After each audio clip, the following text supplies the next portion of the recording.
Komisaris Utama PT Prosimpek Agro Lestari, atau Pitpal, resmi jadi tersangka kasus kredit fiktif Bank BNI yang merugikan negara hingga 105 miliar. Pria inisial BK Komisaris Utama, PT Prosimpek Agro Lestari, atau PT PAL, ditahan Kejati Jambi.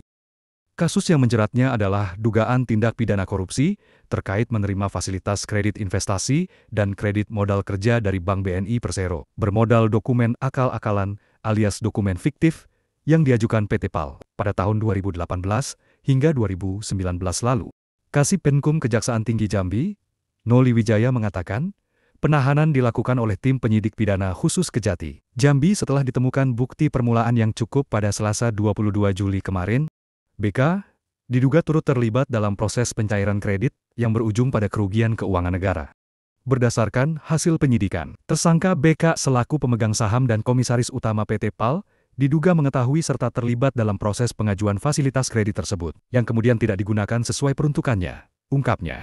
BK akan ditahan selama 20 hari ke depan, terhitung sejak tanggal 22 Juli hingga 10 Agustus, di Rutan Lapas Kelas 2 Jambi. Kasih Penkum menambahkan bahwa penahanan BK merupakan bagian dari pengembangan penyidikan, setelah sebelumnya, 3 tersangka lain lebih dulu ditahan dalam perkara yang sama. Modus operandi yang dilakukan para tersangka adalah dengan memanipulasi dokumen persyaratan pengajuan kredit, dana yang dicairkan tidak digunakan sebagaimana mestinya, sehingga menimbulkan kerugian negara dalam jumlah besar.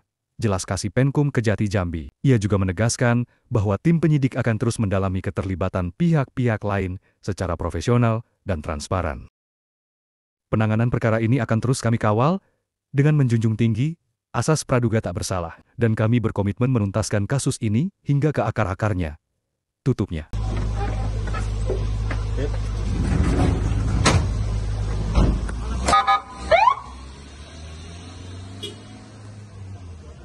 Bank BNI bahwa tersangka telah dilakukan penahanan berdasarkan surat perintah Kepala Kejaksaan Tinggi untuk waktu 20 hari terhitung tanggal 22 Juli 2025 sampai 10 Agustus 2025 di rumah tahanan pada Lapas Kelas 2 Jambi, dan tersangka diancam pidana primer pasal 2 ayat 1 junto pasal 18 Undang-Undang Nomor 31 Tahun 99 tentang tindak pidana korupsi. Perlu diketahui sampai hari ini telah ada pengembangan perkara kegiatan sebelumnya di mana penyidik telah menahan 3 orang tersangka, yaitu tersangka WF, PG, dan RG.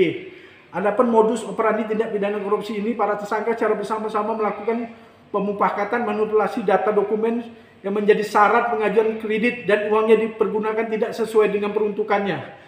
Hingga dalam perkara ini telah terjadi pembobolan yang mengakibatkan kerugian negara.